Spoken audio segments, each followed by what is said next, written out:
Hey everyone, welcome back. Ready for another deep dive? Always. Awesome. Well, today we're going to be exploring the world of generative AI. Gen AI. Yeah, Gen AI, exactly. We've got this super interesting article here called Exploring the Fundamental Truths of Generative AI. Hmm? And it's really got my wheels turning, Yeah, it's a fascinating topic. for sure. It's like AI is evolving, it's not just about analyzing data anymore. Right. It's actually creating things. Like, think about it. Images, text, music, even whole data sets. It's wild. So how about we start with the basics? Like for anyone who's maybe hearing about this for the first time, what exactly generative AI? Okay, well, the article defines it as AI that creates new content instead of just analyzing what's already there. Okay, so it's not just a detective examining clues. It's more like an artist creating something totally new. Exactly. And that's a key difference from traditional AI. You see, traditional AI was all about prediction. Right, like trying to figure out what's going to happen next based on what's already happened. Yeah, exactly. But Gen AI takes it a step further. It uses those predictions to actually generate that new data. Okay, so it's not just about seeing the patterns. It's about using those patterns to make something totally new. Precisely. Okay, I think I'm starting to get it. Yeah. So can you give me an example? Like how does this actually work in practice? Sure. Think about a massive library full of books, right? Okay, I like books. So do I. Now, traditional AI is kind of like a super fast librarian. It can scan all those books and tell you everything that's in them. It can even, predict what might happen next in a story. Right. But Gen AI, it's like the author who has read all those books and is now using that knowledge to write a brand new story. Wow. Okay, that's a really good analogy. I Yeah, can see the difference now. So it's not just, regurgitating what's already out there. It's actually creating something unique. exactly. So the article mentions GPT as like a prime example of this. Can you tell us a bit more about what GPT is and how it works its magic? Sure. So GPT stands for Generative Pre-trained Transformer, and it's a type of large language model. Okay. Large language model. That sounds intimidating. Maybe a little, but it's actually pretty cool. Basically, it's been trained on a massive amount of text data.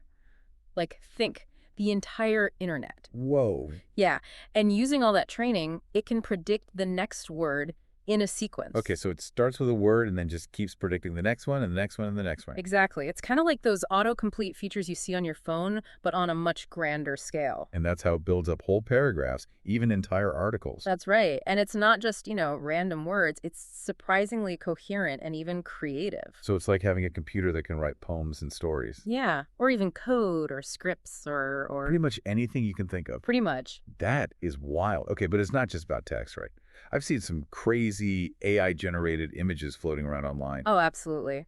Gen AI can create all sorts of content, Wow. music, images, even realistic 3D environments. It's like the possibilities are endless.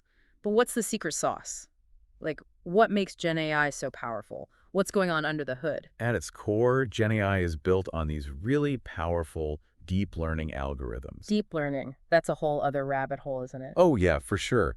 But in a nutshell, think about algorithms that can learn from massive amounts of data. Okay. The article highlights a few key players, things like generative adversarial networks or genes. GANs. That sounds kind of ominous. Well, imagine two AI networks battling it out. That's essentially what a GAN is. AI Fight Club. Kind of.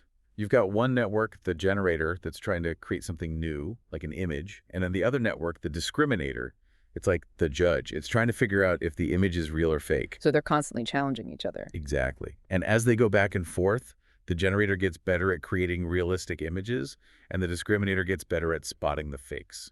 So it's like AI is playing a game against itself to level up its skills. Yeah, that's a great way to put it. And the cool thing is, GANs can be used to generate all sorts of content, not just images. Okay, that's pretty amazing. Now, the article also mentioned something called variational autoencoders, Yeah. VAEs. Is that like a totally different approach? It is a bit different. VAEs are all about understanding the structure of data. Hmm, Think of it like this. Imagine you're trying to understand a language, right? okay.